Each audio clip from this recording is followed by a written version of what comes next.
भारत में जमीन अब भी निवेश का एक बहुत लोकप्रिय साधन है।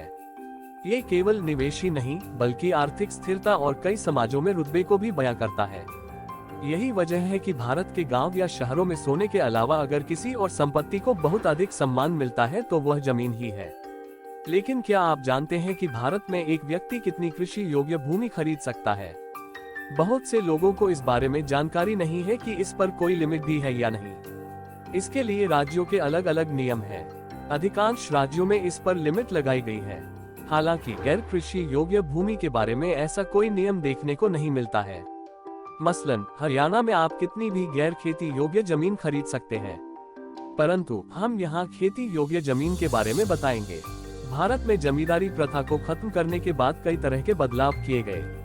कुछ बदलाव राष्ट्रीय स्तर पर हुए तो कुछ का अधिकार राज्यों के हाथ में दिया गया। इसलिए हर राज्य में जमीन खरीदने की अधिकतम सीमा भी अलग अलग होती है। इसके अलावा ये भी राज्य ही तय करता है कि कृषि योग्य जमीन कौन खरीद सकता है।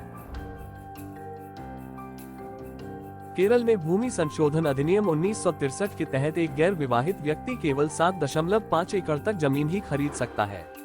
वहीं 5 सदस्यों वाला परिवार 15 एकड़ तक जमीन खरीद सकता है। महाराष्ट्र में खेती योग्य भूमि केवल वही खरीदेगा जो पहले से खेती में है। यहाँ अधिकतम सीमा 54 एकड़ की है। पश्चिम बंगाल में अधिकतम 24.5 एकड़ जमीन खरीदी जा सकती है। हिमाचल प्रदेश में 32 एकड़ जमीन खरीदी जा सकती है।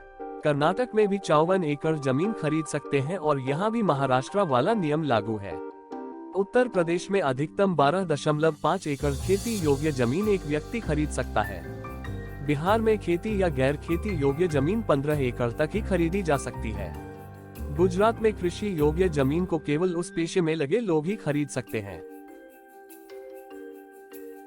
एनआरआई या ओवरसीज सिटीजन भारत में खेती योग्य जमीन खरीद ही नहीं सकते हैं।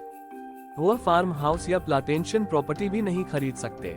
हालांकि अगर विरासत में उन्हें कोई जमीन देना चाहे तो दे सकता है।